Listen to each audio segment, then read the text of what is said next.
Assalamualaikum students, welcome to my YouTube channel. My name is Zain Safdar and you are watching a channel name is Harmony with Chemistry. पिछले lectures में हमने कुछ gas law पढ़े थे और gas laws को explain किया था, उनके बारे में हमने शॉर्टकट पढ़े, हमने पढ़ा कि उनमें कांस्टेंट क्या चीज है, उनके अंदर वेरिएबल क्या चीज है। आज हमारा जो टॉपिक है वो है काइनेटिक मॉलिक्यूलर थ्योरी। वो थ्योरी जो काइनेटिक मॉलिक्यूल की काइनेटिक एनर्जी को एक्सप्लेन करे उसके बारे में हम पढ़ेंगे। उसके कुछ पोस्टुलेट पढ़ेंगे हम, फिर हम बेसिक डिफरेंस पढ़ेंगे कि गैस और वेपर के अंदर क्या डिफरेंस है। फिर हम पढ़ेंगे what is the critical temperature, उसके सारे पोस्टुलेट पढ़ेंगे। पोस्टुलेट करने के बाद हम ये देखेंगे तो कौन से दो पोस्टुलेट हैं जिनकी वजह से हमारे पास जो आइडियल गैस इक्वेशन है वो रियल गैसेस पे एप्लीकेबल नहीं है। वो कौन से दो ऐसे पोस्टुलेट हैं जिनकी वजह से वैन डर वाल को रियल गैस इक्वेशन बनानी पड़ी। वो कौन से ऐसे पोस्टुलेट हैं जो इनके वजह से हमारे पास ये गैस लॉ सिर्फ आइडियल गैसेस पे एप्लीकेबल होते हैं, नॉन आइडियल गैसेस पे एप्लीकेबल नहीं होते। उसके बारे में उसके बाद हम एक एमसीक्यू करेंगे, जैसा कि हम करते हैं। एमसीक्यू का मैं आपको शॉर्टकट बताऊंगा, इजीली शॉर्टकट है, ताकि आपको कोई भी एमसीक्यू आए, इसी टाइप का कोई एमसीक्यू आए, आप इजीली टैकल कर सकें, आपको कोई डिफिकल्टी ना हो, आराम से आप कर सकें। फिर हम पढ़ेंगे वॉल्यूम करेक्शन के बारे में, volume correction for van der Waals and then the pressure correction के टॉपिक सारे हम डिस्कस करेंगे। तो अपना टॉपिक स्टार्ट करने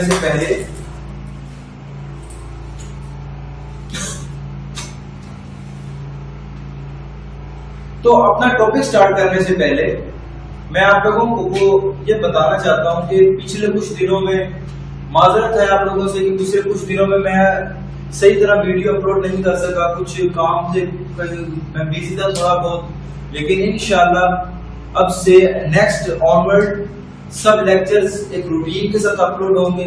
कुछ स्टूडेंट्स को ये प्रॉब्लम आ रहा था कि वो कहते सर हमारा सिलेबस नहीं कवर हो पाएगा, आप वीक के अंदर 2 लेक्चर्स देते हैं, और कुछ स्टूडेंट्स कहते हैं सर आप सेकंड ईयर के अब स्टार्ट करें। तो मैंने ये सोचा कि मैं रोज लेक्चर अपलोड किया करूंगा यूट्यूब पे, जिनमें से 3 दिन हम फर्स्ट ईयर का लेक्चर अपलोड करेंगे और 3 दिन सेकंड ईयर का लेक्चर अपलोड करेंगे।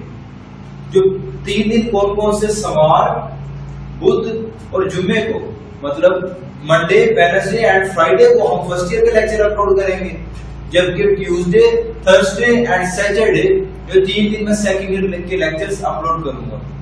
आप लोगों को कोई भी क्वेश्चन हो, किसी भी टाइप का कोई क्वेश्चन हो, बी फ्रैंक, आप मेरे से पूछ सकते हैं। मैं यूट्यूब पे अवेलेबल हूँ, मैं अपना नंबर भी डिस्क्रिप्शन पे दे देता हूँ, आप मेरे नंबर पे, व्हाट्सएप नंबर पे मेरे से कांटेक्ट कर सकते हैं। किसी भी किस्म का कोई क्वेश्चन हो आप मेरे से वहां पे पूछ सकते हैं। तो आइए स्टार्ट करते हैं आज का पहला टॉपिक। आज का टॉपिक हमारा क्या है? Kinetic molecular theory. सबसे पहले एक बात याद रख लेना कि ये जो काइनेटिक मॉलिक्यूलर थ्योरी है ये सिर्फ और सिर्फ आइडियल गैसेस पे एप्लीकेबल है। वो गैस जो आइडियल नहीं है उस पे काइनेटिक मॉलिक्यूलर थ्योरी एप्लीकेबल ही नहीं।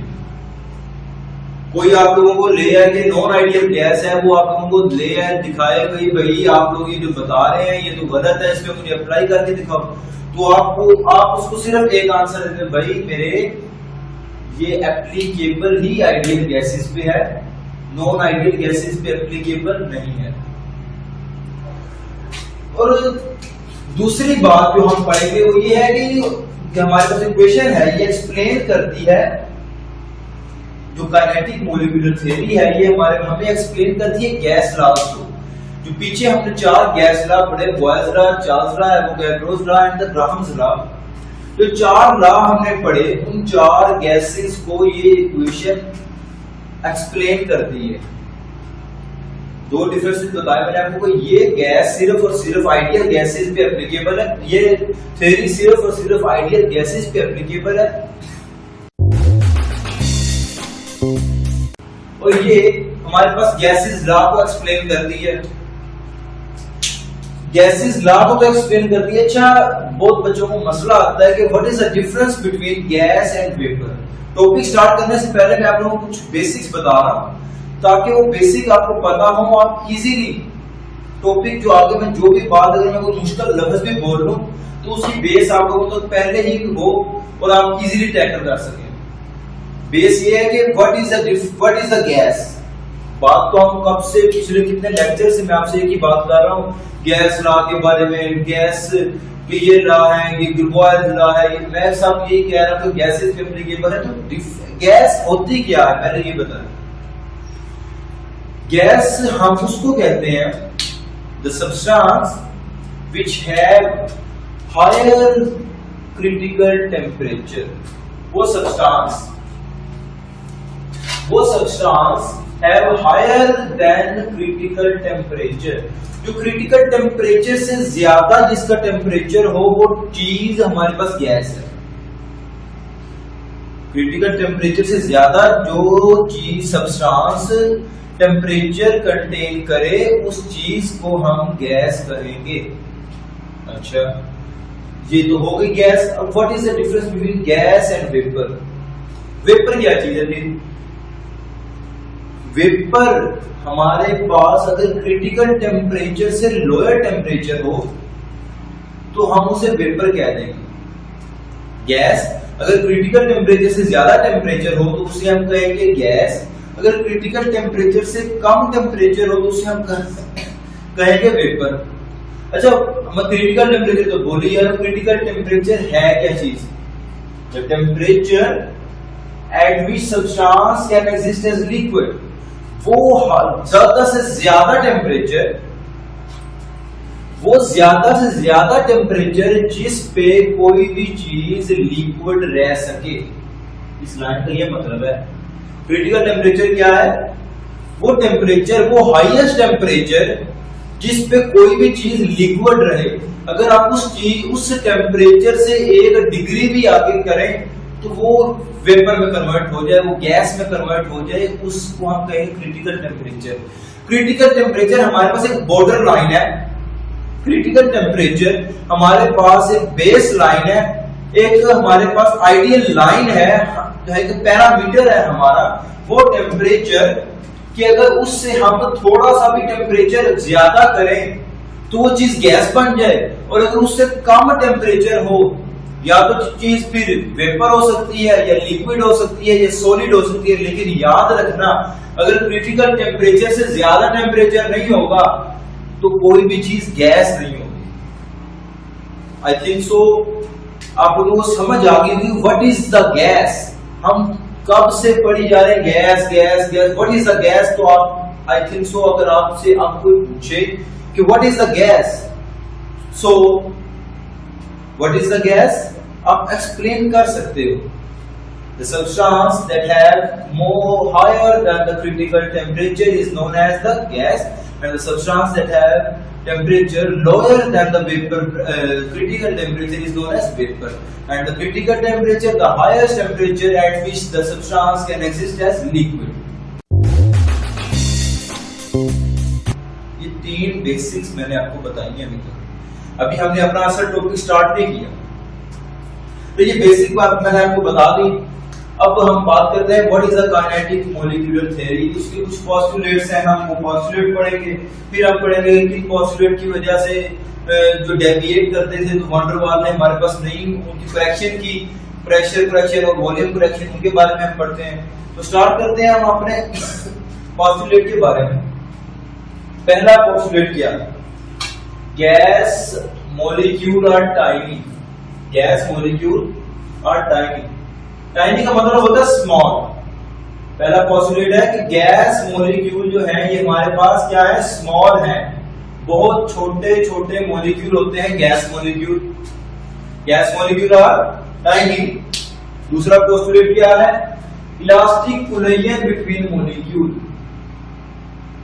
ये बहुत इंपॉर्टेंट है, elastic collision between molecule. Gases जो हैं ये आपस में कोलाइड करती रहती हैं, आपस में टक्कर मारती रहती हैं, और हमारे पास ये जो कोलिजन है ये इलास्टिक कोलिजन है। अब इलास्टिक कोलिजन और इन इलास्टिक कोलिजन के बारे में आपको डिफरेंस मैं बता देता हूं, लेकिन एक्सप्लेन मैं आपको नेक्स्ट वीडियो में करूंगा। नेक्स्ट किसी टॉपिक में करूंगा, सिर्फ बेसिक डिफरेंस मैं आपको बता देता हूं। What is the collision, elastic collision. What is the elastic collision? वो कुलेयन जिसके अंदर काइनेटिक एनर्जी सेम रहे, चेंज ना हो, उसको हम कहेंगे इलास्टिक कुलेयन। और जिसके अंदर अगर दो चीजें आपस में टकराई है, उनकी काइनेटिक एनर्जी मीन उनकी स्पीड में डिफरेंस आ जाए। मतलब दो कारें हैं, वो आपस में टकराई है, तो जब टकराने के बाद उतनी स्पीड से मूव नहीं कर रही है, इतनी स्पीड से वो टकराने से पहले मूव कर रही है। लेकिन गैसेस की ये खसूसियत है, ये एक प्रॉपर्टी है कि गैस मॉलिक्यूल जैसे ही टकराते हैं, जितनी ही स्पीड से टकराते हैं, उतनी ही स्पीड से वापस भी चले जाते हैं। लाइफ एग्जांपल देखें, अगर आप डेली लाइफ को एग्जांपल देखें, अगर आप कोई भी चीज आपस में टक्कर लगाए तो उसकी काइनेटिक एनर्जी सेम नहीं रहती, तो मीन कि वो चीज जिसकी काइनेटिक एनर्जी सेम ना रहे और वो कुलेयन करने के बाद उनकी काइनेटिक एनर्जी सेम ना रहे, तो उसको हम कहेंगे इनइलास्टिक कुलेयन। लेकिन अगर उनकी काइनेटिक एनर्जी चेंज हो जाए, चेंज ना हो, तो फिर हम उसे कहेंगे इलास्टिक कुलेयन। और अगर उनकी काइनेटिक एनर्जी चेंज ना हो, तो इसका मतलब होगा जो इलास्टिक कुलेयन है वो कुलेयन जिसमें काइनेटिक एनर्जी चेंज हो जाए।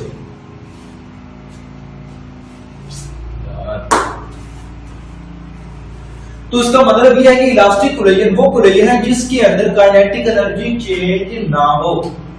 जब इलास्टिक कुलेयन वो कुलेयन जिसके अंदर काइनेटिक एनर्जी चेंज ना हो, जो दो चीजें आई आपस में टक्कर लगी उनकी और वो वैसे ही बाउंस बैक हो गई, लेकिन उनकी काइनेटिक एनर्जी, उनकी स्पीड में कोई भी डिफरेंस नहीं आया।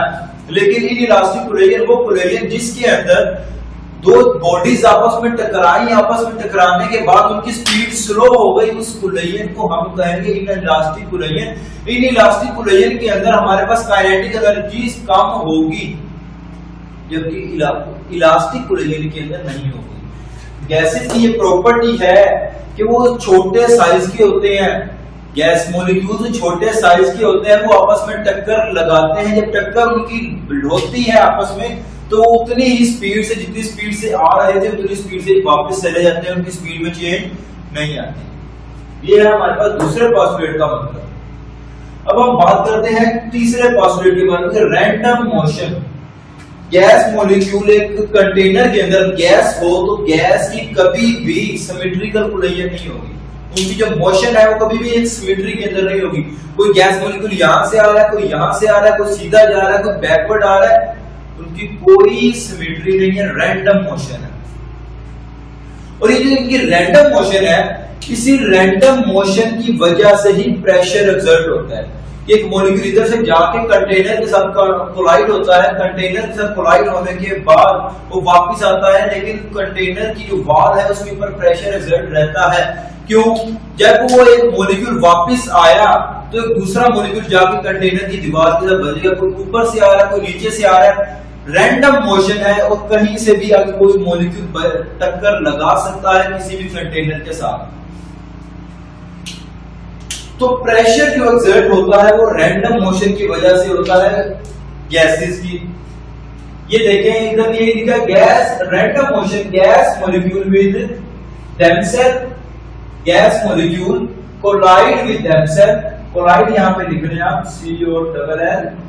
COLLIDE। Gas molecule collide with themselves, अपने आप के साथ टक्कर होती है उनकी, and among wall of container. Gas molecule ये नहीं है कि एक मॉलिक्यूल कंटेनर के अंदर गैस है और वो गैस मॉलिक्यूल अपने साथ टक्कर ना लगाए, ऐसा नहीं होता। गैस मॉलिक्यूल की अपने मॉलिक्यूल के साथ तो कुलेयन होती ही होती है। अपने मॉलिक्यूल के साथ कुलेयन करने के बाद उनकी कुलेयन होती है कंटेनर के साथ, कंटेनर और अपने आप के साथ उनकी कुलेयन होती है और वो प्रेशर एक्सर्ट करते हैं। ये हो गया हमारे पास तीसरे पोस्टुलेट का मतलब। चौथा postulate, effect of gravity is negligible. Gas molecule इतने छोटे होते हैं, इतने छोटे होते हैं कि उनके ऊपर ग्रेविटी का इफेक्ट ही नहीं होता। ये देखें mg, मैस उनका बहुत स्मॉल है, ग्रेविटी का इफेक्ट नहीं है उनसे, इतने स्मॉल है कि वो जल्द ही अपनी ड्रिफ्ट वेलोसिटी अटेन कर लेते हैं। वो अपनी वेलोसिटी नीचे आते हैं कांस्टेंट स्पीड के साथ, आराम से मूव करते लगेगा। जितना वेट कम होगा उतनी ग्रेविटी कम लगेगी, जितना ग्रेविटी का इफेक्ट कम होगा, जितना वेट ज्यादा होगा उतनी ग्रेविटी ज्यादा कशी से खींचेगी, ज्यादा फोर्स से अपनी तरफ खींचेगी। इसकी एग्जांपल मैं आपको देता हूं, एक बैलून लें और एक स्टोन लें, एक पत्थर और एक गुब्बारा, अपने दोनों को सेम प्लेस से ही छोड़ा है, दोनों को सेम प्लेस से ही आपने नीचे ड्रॉप किया है। पत्थर पहले आएगा कि बैलून पहले आएगा? पत्थर आएगा, डेफिनेटली पत्थर पहले, स्टोन पहले नीचे गिरेगा। क्यों? Because the mass of the stone is larger than the mass of balloon. mass हमारे पास ग्रेविटी पे इफेक्ट करता है। अभी मैंने आपको पहले पॉस्टुलेट में बताया कि गैस मॉलिक्यूल बहुत स्मॉल है, बहुत टाइनी है, उनका साइज बहुत छोटा है। जब साइज उनका छोटा है तो उन पर ग्रेविटी का इफेक्ट भी निग्लिजिबल है।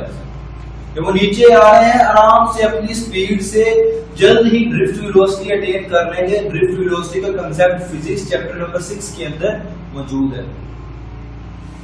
ड्रिफ्ट वेलोसिटी अटेन कर लेंगे वो, और उन पे ग्रेविटी का इफेक्ट निग्लिजिबल है। जैसे बैलून है वो अपनी स्पीड से आहिस्ता आहिस्ता नीचे आएगा क्योंकि उसका वेट कम है, उसका मैस कम है। जबकि एक स्टोन है, स्टोन का मैस ज्यादा, वो जल्दी स्पीड से नीचे मूव करेगा, हालांकि जगह दोनों की सेम थी। तो असल फैक्टर जो ग्रेविटी इफेक्ट करती है वो है हमारा मैस। मैस जिसका ज्यादा उसके पे ग्रेविटी का इफेक्ट ज्यादा। अब उससे अगला पोस्टुलेट हम देखते हैं, no intermolecular forces between them. No intermolecular forces between them. क्या ऐसा हो सकता है कि इंटरमोलिक्यूलर फोर्सेस ना हो गैसेस के दरमियान? जी बिल्कुल ऐसा हो सकता है, लेकिन उसके लिए एक शर्त है कि गैस हमारे पास आइडियल होनी चाहिए। अगर इंटरमोलिक्यूलर फोर्सेस अंदर मौजूद होंगी गैस के, तो गैस कभी भी गैस नहीं रहेगी। बहुत क्रिटिकल पॉइंट है, इसको जरा गौर से समझिएगा। जब इंटरमोलिक्यूलर फोर्सेस गैस के दरमियान आ जाएगी तो गैस कभी भी गैस नहीं रहेगी, गैस लिक्विड में कन्वर्ट हो जाएगी। इंटरमोलिक्यूलर का कंसेप्ट मैं आपको नेक्स्ट लेक्चर के अंदर दूंगा, डिटेल लेक्चर में आपको दूंगा। सिर्फ एक कंसेप्ट इंटरमोलिक्यूलर फोर्सेस को आप फोर्स ही कंसीडर कर लें कि इंटरमोलिक्यूलर फोर्स को हम फोर्स कह सकते हैं। मैं आपको बता रहा हूं, अगर गैस मॉलिक्यूल है तो अपने आप को दूसरे मॉलिक्यूल को खींचने लग जाएंगे, अपने दूसरे मॉलिक्यूल के साथ बॉन्डिंग बनाएंगे, तो गैस कभी भी गैस नहीं रहेगी, गैस लिक्विड में कन्वर्ट हो जाएगी। तो ये जो हमारे पास काइनेटिक मॉलिक्यूलर थ्योरी है, ये मैंने आपको पहले बताया आइडियल गैसेस पे एप्लीकेबल है। आइडियल गैसेस के अंदर नो फोर्स, आपको पिछले लेक्चर में मैंने बताया था, no force no love, the gas is ideal. जितनी फोर्स में कम होगी उतनी गैस ज्यादा आइडियल होगी, जितनी अट्रैक्शन कम होगी उतनी गैस आइडियल होगी, जितनी अट्रैक्शन कम होगी उतना इंसान आइडियल होगा, उतना सीधे रास्ते पे चलेगा, जितना सीधे रास्ते पे चलेगा अपना गोल जल्दी अचीव कर लेगा। दैट्स द कंसेप्ट हमारे गैसेस भी हमें इंसानियत सिखाती है। अगर सिर्फ समझने की बात है, थोड़ी सी समझने की बात है कि अगर अट्रैक्शन आप लोग कम रखेंगे, आप जितनी अट्रैक्शन, जितना लव, जितनी फोर्स कम रखेंगे, जितना प्रेशर कम रखेंगे आप, उतने आप ज्यादा आइडियल हैं। और जितने आप ज्यादा आइडियल है उतने आप सीधे रास्ते पे चलेंगे। जब जितना सीधे रास्ते पे चलेंगे उतना जल्दी गोल अचीव करेंगे आप लोग। आपको ये कंसेप्ट मैं बता रहा हूं कि इंटरमोलिक्यूलर फोर्सेस गैसेस में नहीं होती। कौन सी गैसेस में नहीं होती? आइडियल गैसेस में नहीं होती। आइडियल गैसेस में इंटरमोलिक्यूलर फोर्सेस नहीं होती। अकॉर्डिंग टू दिस, जब इंटरमोलिक्यूलर फोर्सेस आ जाएंगी, मैंने आपको पहले बताया, गैस लिक्विड में कन्वर्ट हो जाएगी, गैस कभी भी गैस नहीं रहेगी। और ये हम इसको कन्वर्ट करेंगे भी नेक्स्ट लेक्चर के अंदर by the Joules Thomson effect. उसके जरिए हम गैसेस को लिक्विड बनाएंगे, लेकिन वहां पे भी एक लाइन लिखी हुई है कि हीलियम और हाइड्रोजन को लिक्विफाई करना थोड़ा मुश्किल है। क्यों? क्योंकि इनका साइज बहुत स्मॉल है और इनके अंदर इंटरमोलिक्यूलर फोर्सेस बहुत ही कम है, इसलिए हम इनको जल्दी लिक्विफाई नहीं कर सकते। हम गैस के अंदर अट्रैक्शन क्रिएट जल्दी नहीं कर सकते। तो जब इंटरमोलिक्यूलर फोर्सेस आई तो हमारे पास गैस लिक्विड में कन्वर्ट हो गई, ये बात तो कंफर्म है। अच्छा, ये पोस्टुलेट भी हो गया। अब ये पोस्टुलेट की वजह से हमारे पास वंडर वॉल को एक नई इक्वेशन बनानी पड़ी, जिसको हम कहते हैं वॉल्यूम करेक्शन, जिसको हम वंडर वॉल इक्वेशन, मैं भी आपको थोड़ी देर बाद बताता हूं what is the wonder wall equation and what is the volume correction and what is the pressure correction. अब ये हमारे पास काइनेटिक मॉलिक्यूलर थ्योरी कहती है क्या? काइनेटिक मॉलिक्यूलर थ्योरी कहती है कि गैसेस एक कंटेनर है, उसके अंदर गैस पड़ी हुई है, वो गैस का जो वॉल्यूम है अगर हम उसको कंप्रेस कर दें, एक साइड पे लगा दें, तो उसका जो एक्चुअल वॉल्यूम है वो निग्लिजिबल है। जितना पूरे कंटेनर का एक वॉल्यूम है, फर्ज करें ये एक रूम है, रूम के एक साइड पे आपने गैस रखी हुई है, उसे कंप्रेस करके इकट्ठा पूरे रूम की गैस हम इकट्ठी करके एक साइड पे रख दें, तो हम अगर ये कह सकते हैं कि ये जो एक साइड पे गैस पड़ी हुई है, इसका वॉल्यूम हम इस पूरे रूम के हिसाब से निगलेक्ट कर सकते हैं। फर्ज करें आपके पास 1 लाख रुपया है और आप अंदर से 100 रुपया खर्च कर लेते हैं, और कोई बंदा बाहर से आता है, आपसे पूछता है यार तेरे पास कितने पैसे हैं, आप ये नहीं कहेंगे कि मेरे पास 99,900 रुपए हैं, अब ये कहेंगे यार मेरे पास 1 लाख रुपया है। मतलब आप निगलेक्ट कर सकते हैं उतनी बड़ी अमाउंट में से, आप एक छोटी अमाउंट को निगलेक्ट कर सकते हो, एक्सट्रीमली स्मॉल।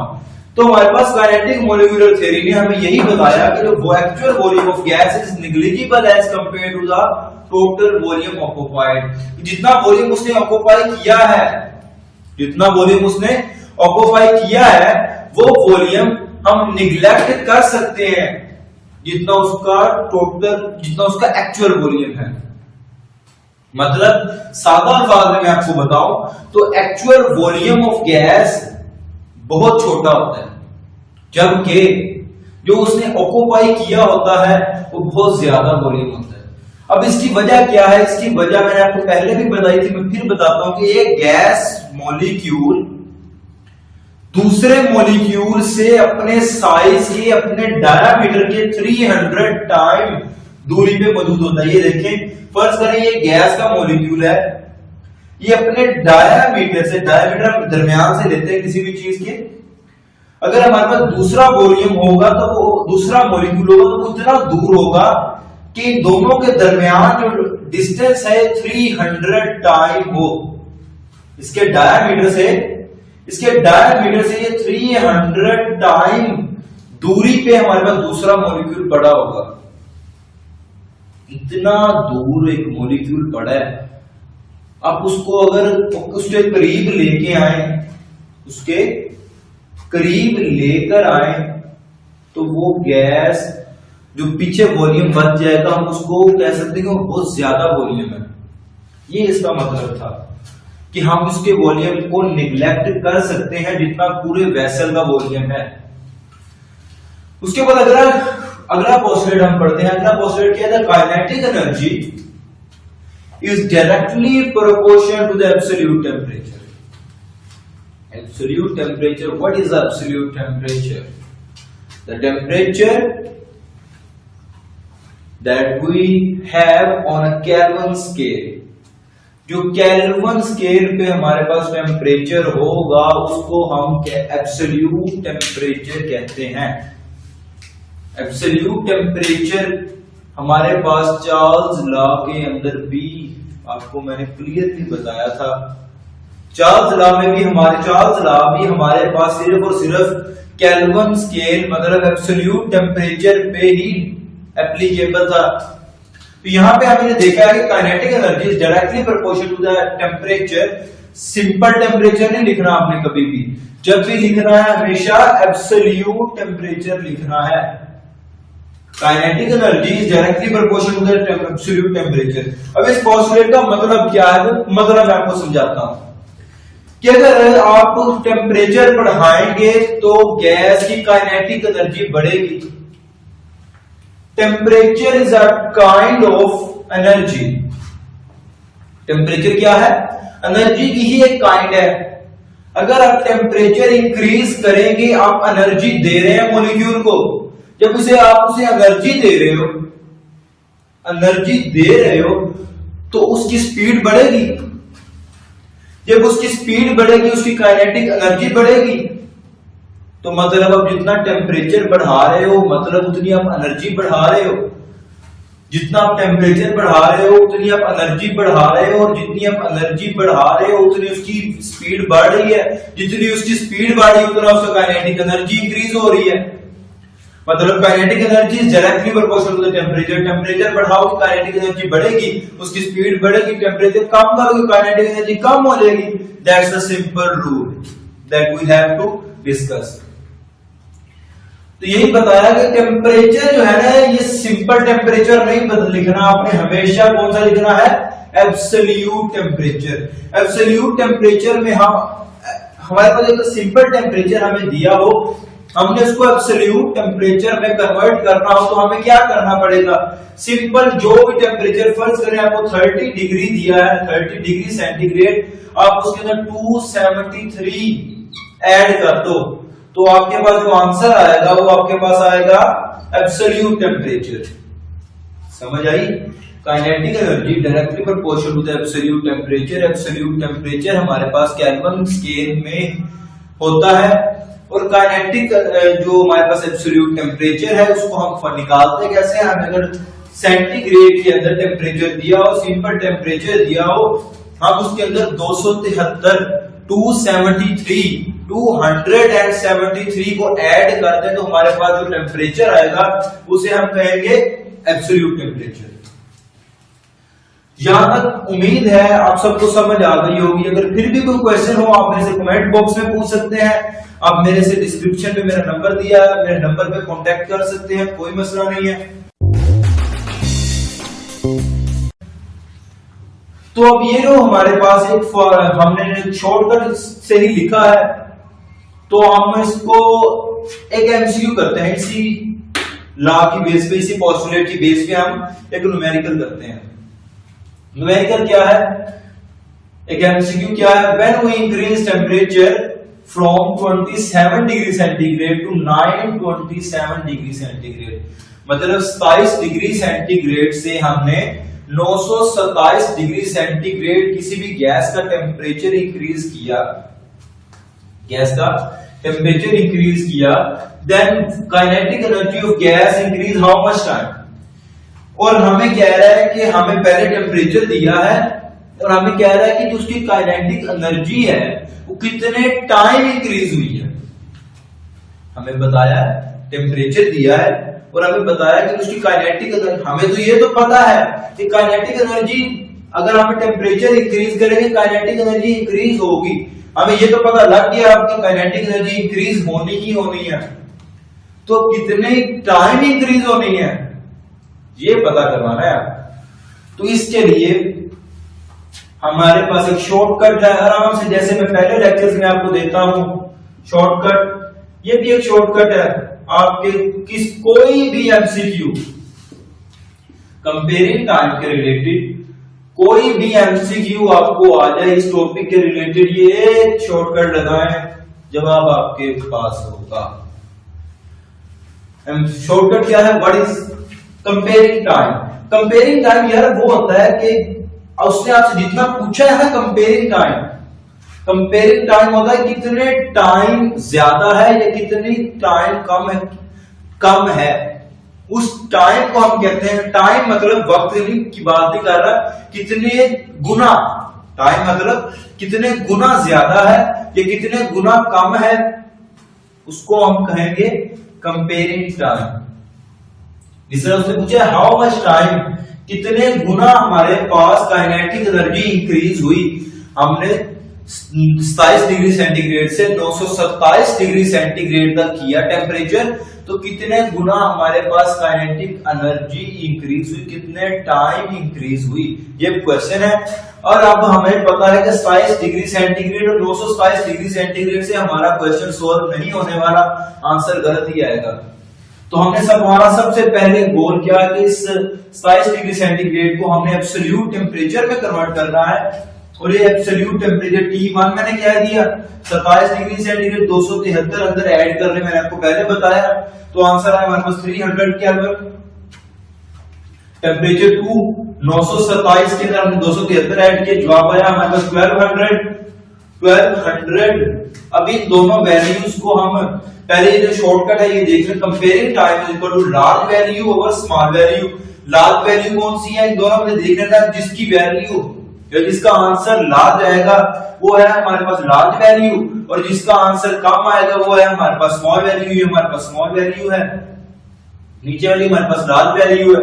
अब इन दोनों को हमने लार्ज वैल्यू की जगह पे हम लगा दें 1200 और स्मॉल वैल्यू की जगह पे हम लगा दें 300। ये देखिए यहाँ पे भी लिखा 1200 300, समझ आई। दो टेम्परेचर, वो टेम्परेचर जिसकी वैल्यू ज्यादा थी लार्ज थी उसको हमने लिखा, और वो जिसकी वैल्यू कम थी जिसका आंसर कम था वो हमने लिखा, क्या आया 1200 और 300 वो हमने लिखा, और आंसर आया हमारे पास 4 टाइम। इसको हमने डिवाइड किया तो आंसर आया हमारे पास 4 टाइम। अब ये देखो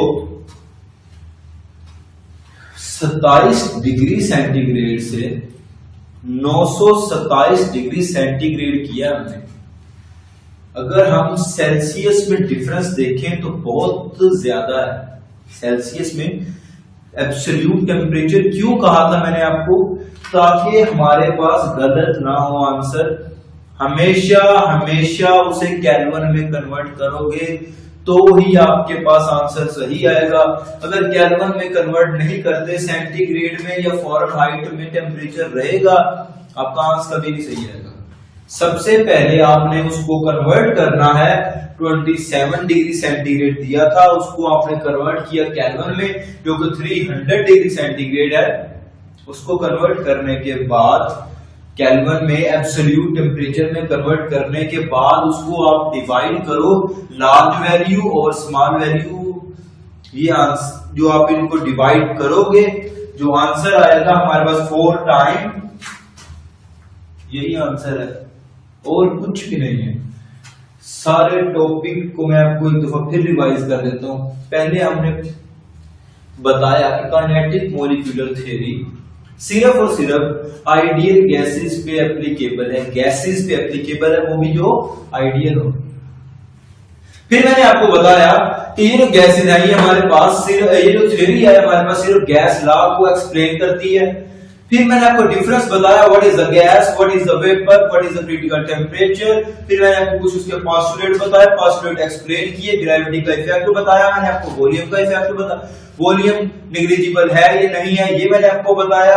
ये बताने के बाद मैंने आपको इलास्टिक कोलिजन के बारे में मैंने आपको बताया। उसके बाद मैंने आपको बताया कि no intermolecular forces between them. फिर मैंने आपको बताया कि kinetic energy directly proportional to the temperature. ये बताने के बाद मैंने आपको एमसीक्यू करवाया, उसका शॉर्टकट बताया। शॉर्ट ट्रिक मैं आपको तकरीबन हर लेक्चर में ही बताता हूँ। शॉर्ट ट्रिक ये है ही ऐसा ट्रिक, मतलब ये आपका पूरा लेक्चर को सम अप करके यहां पर रख दिया मैंने आपका। आराम से आप लोग ये शॉर्टकट लगाएं यार, मैं कहता हूं कि आपका हर क्वेश्चन सोल्व होता है और कहीं कोई इतने लंबे सॉल्यूशन करने की जरूरत नहीं है। आराम से शॉर्टकट लगाएं आपको क्वेश्चन। आप अगर दूसरे मेथड से भी करें, अगर आप कंपेयर करें यहां से इस तरह करें उस तरह करें, आंसर आपका 4 टाइम ही आएगा, इस बात की गारंटी है। आंसर आपको यही आएगा। तो क्यों इतना लंबा method? You have to do your own smart work. जितना स्मार्ट वर्किंग करोगे उतना इजीली आप काम करोगे, उतना इजीली आपको आसानी होगी पेपर के अंदर टाइम मैनेजमेंट में।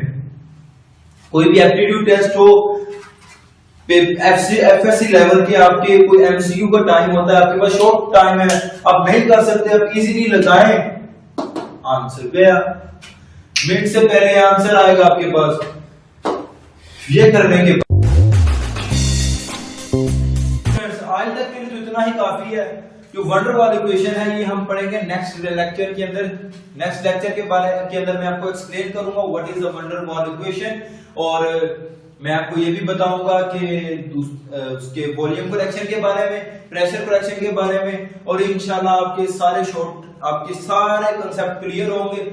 फुल डिटेल लेक्चर मैं आपको दूंगा, और तब तक के लिए अल्लाह हाफिज, दुआ में याद रखिएगा। और एक लास्ट बात मेरी सुनते जाएंगे, कुछ स्टूडेंट्स मेरे से बार बार पूछते हैं सर आपका कोई पेड सेशन है, आप मैं अपना टेस्ट सेशन भी स्टार्ट किया हुआ है अपने इधर व्हाट्सएप ग्रुप में, तो सब उनमें से पूछते हैं सर आपका कोई पेड सेशन है। बच्चों मेरा कोई पेड सेशन नहीं है, मैं आपको लिटरली बता रहा हूं मेरा कोई पेड सेशन नहीं है। अगर कोई मेरा नाम लेके ये काम करता भी है तो मैं इसका जिम्मेदार नहीं हूं। अगर कोई मेरा नाम लेके आपसे पैसे ले, मैं आपको इसलिए बता रहा हूं कि मैंने कभी आज तक किसी को कहा नहीं है कि मुझे आप इतने पैसे सेंड करें तो मैं आपको ये टेस्ट दूंगा, ये लेक्चर दूंगा। मैंने आज तक कभी किसी को नहीं कहा। मेरे स्टूडेंट्स जितने भी हैं, मैंने कोई भी किसी से मैंने खुद कभी कुछ नहीं लिया। और कोई अगर मेरा नाम लेके ये काम करता भी है तो लिटरली मैं आपको बता रहा हूं कि मेरा उससे कोई ताल्लुक नहीं है। आप उसे ब्लॉक कर सकते हैं, वो आपकी मर्जी है, आपने उस पर एतबार करना है आप कर सकते हैं, लेकिन मैंने कभी किसी को कुछ नहीं कहा, ना मुझे आप लोगों से कुछ चाहिए। सिर्फ मुझे चाहिए तो दुआएं, आप लोग सिर्फ मेरे लिए दुआ कर दीजिएगा। ठीक है स्टूडेंट्स, अल्लाह हाफिज, मिलते हैं नेक्स्ट वीडियो में।